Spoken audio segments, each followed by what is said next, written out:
अतीक और अशरफ की हत्या 15 अप्रैल को कर दी गई, जब अतीक और अशरफ मीडिया से बात कर रहे थे। इसी दौरान माफिया अतीक अहमद का भाई अशरफ गुड्डू मुस्लिम को लेकर सनसनीखेज खुलासा करना चाहता था। ये खुलासा ये था कि असद के एनकाउंटर के पीछे गुड्डू मुस्लिम ही है। गुड्डू मुस्लिम की मुखबिरी पर ही असद का एनकाउंटर हुआ है। यही नहीं, जितने भी खुलासे उसके परिवार को लेकर हुए हैं, उसमें सबसे बड़ा हाथ इसी गुड्डू का है। ये भी महत्वपूर्ण है कि गुड्डू मुस्लिम भी अतीक की तरह बड़ा माफिया डॉन बनने की चाहत रखता है, जिसके लिए उसने देश भर के अलग अलग माफियाओं से न सिर्फ संबंध बनाए, बल्कि इस कोशिश में उसने सारी हदें पार कर दी। यही नहीं, उमेश पाल की हत्या को भी वो लीड कर रहा था और असद को भड़काने में भी उसका बहुत बड़ा हाथ माना जाता है, जिसके बाद अतीक की बर्बादी की पूरी पटकथा तैयार हुई।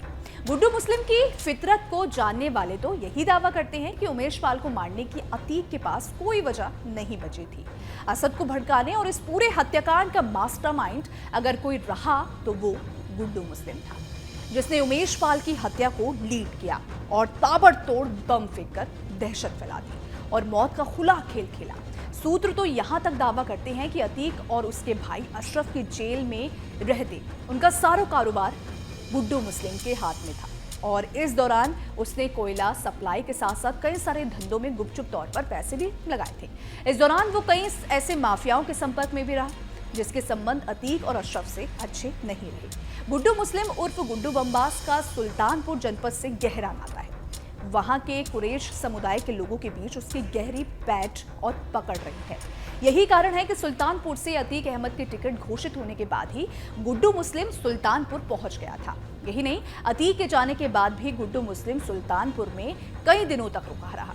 इसी दौरान उसने पवन पांडे से भी मुलाकात की थी और जब मुलाकात के लिए उनके पास गया था तो उसके साथ 2 युवक और थे। ये दोनों सुल्तानपुर के रहने वाले बताए जाते हैं। आपको यहाँ बता दें कि गुड्डू मुस्लिम के सुल्तानपुर कई बार जाने की बात भी सामने आई है और उसका ठिकाना कुरैश समुदाय के लोगों के यहाँ ही रहा है।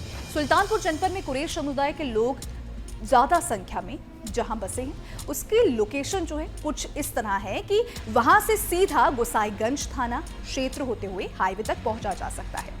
अंबेडकर नगर जनपद की सीमा में भी प्रवेश किया जा सकता है और यही नहीं, नदी के रास्ते भी फरार हुआ जा सकता है। इसीलिए गुड्डू मुस्लिम ने ये इलाका चुना और ये जगह चुनी। तो देखिए, इसको लेकर आप क्या सोचते हैं? जिस तरीके से गुड्डू मुस्लिम अपनी बार लोकेशन बदल रहा है और यूपी एसटीएफ के साथ साथ पुलिस को धोखा देता हुआ नजर आ रहा है, इसको लेकर आप क्या सोचते हैं? आप अपनी राय हमें कमेंट सेक्शन में जरूर बताइएगा।